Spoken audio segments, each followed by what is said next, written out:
سب سے اعلیٰ تھا، دوسرے نمبر پر میں نے راہ خدا دے دیا تو حضرت ابو ذر غفاری فرمانے لگے میں نے سواری کے لیے ہی تو کہا تھا راہ خدا میں دینا ہے، یہ تمہیں دینا چاہیے تھا جو سب سے بہتر تھا، اس لیے کہ میں چاہتا ہوں یہ قیامت کے دن میری سواری بن جائے۔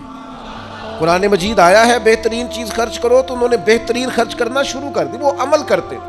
ہم نے قرآن مجید رکھا ہوا ہے معاذ اللہ قبروں پر پڑھنے کے لیے، ختموں پر پڑھنے کے لیے، اصالِ ثواب کی مجلسوں میں پڑھو 25 قرآن مجید، 150 قرآن مجید، 2000 قرآن، یہ جس نے 2000 بار قرآن مجید اکٹھا کیا ہے اس سے پوچھو اس نے ایک آیت کا بھی ترجمہ کیا ہے؟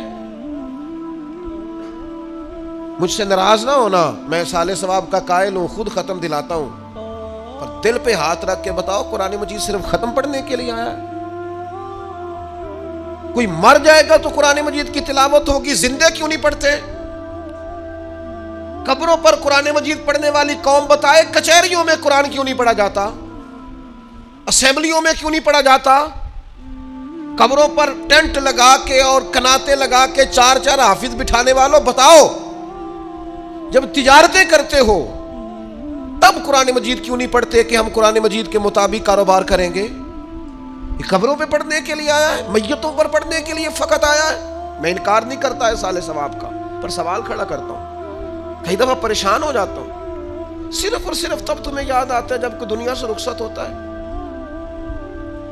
جانے والوں پر قرآن مجید پڑھتے ہو، انشاءاللہ اللہ اس کی برکت سے ان کی بخشش کرے گا، لیکن زندگی میں بھی قرآن پڑھ کے دیکھو، زندگی میں پڑھو گے تو زندگی بھی اعلیٰ ہو جائے گی، قبر بھی اعلیٰ ہو جائے گی، محشر کے میدان میں بھی اللہ رحمت کا نزول فرمائے گا۔ تو قرآن مجید کا حق ہے کہ اس پر عمل کیا جائے۔ اور چوتھا حق قرآن مجید کا یہ ہے کہ خدمت قرآن میں اپنا حصہ شامل کیا جائے، قرآن مجید چھپنے میں، قرآن مجید کی اشاعت میں، قرآن مجید کی تبلیغ میں، قرآن مجید کی تفاسیر میں، قرآن مجید کسی کو دینے میں، اس میں اپنا حصہ، یعنی جہاں بھی قرآن مجید کی کوئی خدمت ہو رہی ہو وہاں اپنے حصے کی ڈیوٹی کی جائے۔ اور پانچواں حق قرآن مجید کا یہ ہے کہ ہم آنے والی نسل کو قرآن مجید کی تعلیمات منتقل کریں۔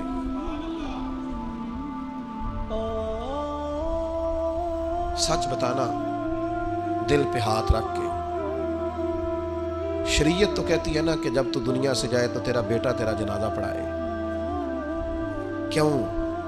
اس لیے کہ جتنا مرضی بڑا مولوی بھی لائے گا نا تو جنازہ پڑھانے کے لیے، لیکن جس ذوق اور درد سے تیرے جانے کے بعد تیرا بیٹا دعا مانگے گا دوسرا کوئی نہیں مانگ سکتا۔ سچ بتا، دل تو کرتا ہے نا کہ پتر پڑھائے اور وہ کھڑا ہو اور وہ دعائیں مانگے، دل بھی کرتا ہے، شوق بھی پیدا ہوتا ہے، چاہت بھی ہے، پر اسے یہاں کھڑا کرنے کے لیے کوئی محنت بھی کی ہے کہ نہیں، کوئی توجہ بھی۔ میں نہیں مانتا آپ مجھے کہیں کہ وہ قاری صاحب لوگ آئے تھے انہوں نے محنت ہی نہیں کرائی، نہیں، میں نہیں مانتا آپ کی بات، میں نہیں مانتا۔ میں اس بوڑھے باپ کو بھی جانتا ہوں جو بچے کو پڑھانے کے لیے جاتے تھے تو وہ ساتھ جا کے قاری صاحب کے پاس خود ساتھ بیٹھ جاتے تھے، ساتھ بیٹھتے تھے، کہتے تھے اس کو پڑھائیں، جہاں یہ الجھے گا یا تیاری نہیں کرے گا میں اس کو ڈانٹوں گا۔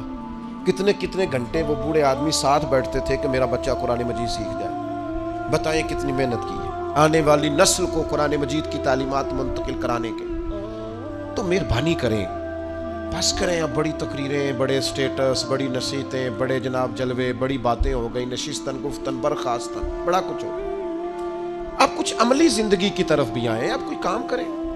تو یہ 5 باتیں قرآن مجید کے حقوق کے تعلق سے میں نے آپ کی خدمت میں عرض کی۔ اللہ تعالیٰ سمجھنے کی توفیق عطا فرمائے۔